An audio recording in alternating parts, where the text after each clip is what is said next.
His mom's audio from Unbreakable while they're showing that.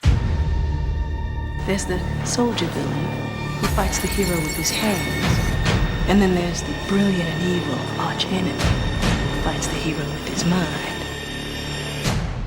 I'd have been fine if that was a teaser trailer, but we got a lot more. So in a world where we have a teaser trailer to Glass, the sequel to Unbreakable, the third chapter in the Unbreakable Split saga. Oh, I'm talking about that. I tried to keep it from you all until now, but I can no longer do it. Split is tied to Unbreakable, and when that was revealed at the end of Split, it was a swell of cheers in the audience, myself included. This trailer essentially starts out with Sarah Paulson. She's talking to someone. She's talking to David Dunn, Kevin, and Elijah Price, Mr. Glass, are all in a room together. But Sarah Paulson says she specializes with people with a certain type of delusion of grandeur, which is people who think they're superheroes, and this is a growing field. It's a growing thing. It's a growing epidemic. Which does make sense because the superhero movie genre has grown in our world. That's what Unbreakable was. Unbreakable was a looking glass mirror into the superhero genre, and it was an interesting, realistic reflection into that world per what it was in 2000. But now it's 18 years later, and the superhero movie genre has completely changed. Now everything's crossovers, cinematic universes, it's bigger. So now it looks like there might be other people in this movie who have abilities also. Abilities which are the truth, the comic books being the exaggeration of that truth. I just hope the theme doesn't get lost in that. Elijah Price in Unbreakable even says there are exaggerations of the truth. Comic books are a form of history that someone wrote down,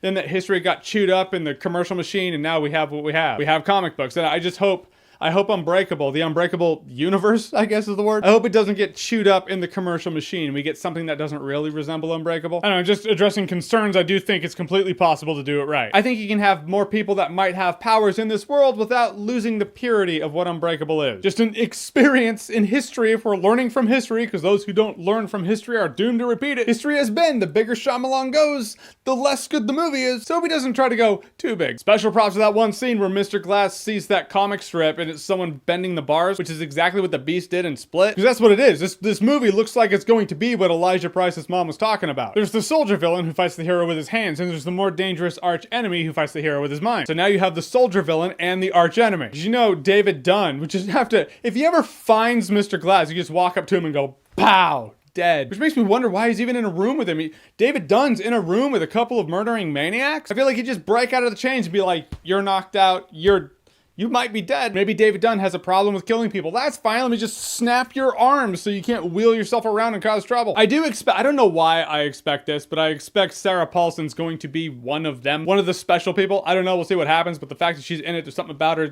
It screams inquisitive person who's trying to accept who she is. I imagine that would be a really interesting thing for M. Night Shyamalan to do. It's like one of the fun parts of writing this is finding superhero powers and then finding a way to just tone it back and make it a realistic thing. It looks to be the case from the trailer, and I'd love for this to be the case, that David Dunn's in a place he's not supposed to escape from. But then Mr. Glass puts people in danger, in which case he does have to bust out of there and save them. But he has the Beast like a dog on a leash. He unleashes him to fight Dunn. That's really the only way he could ever fight David Dunn. Even have Kevin the Beast fighting Dunn in kryptonite, and by kryptonite I mean water. That is his kryptonite. Could be happen chance, could be planned by Glass. But Mr. Glass doing this again with him, it was inevitable. At the point David Dunn picked up the mantle and became the hero and became who he was supposed to be, thus showing Elijah Price who he is supposed to be. That's just showing you who you're supposed to be, but what's the point of that if you don't keep on the path? If you don't keep on being Mr. Glass through action? It's a true Batman and Joker dynamic right there. Actually, for most of this video, I'm just kind of hypothesizing and theorizing, which is part of what makes this so interesting for me. It's been 18 years. If it had only been a couple years or a few years, like Unbreakable 2 was coming out in like 2002 or 2005, the time gap in between the movies is shorter, so there are less variables there. There are less possibilities of what the characters have been doing since. 18 years, that's a long time. You could really go anywhere. Far too long, but I hope it's the case of the longer the wait, the better the reward. I think we can have ourselves a winning trilogy on our hands. All right, so the trailer for Glass, have you seen it? What did you think about it? Whatever you thought, comment below, let me know. And as always, if you like what you've seen here and you want to see more, click right here to see more.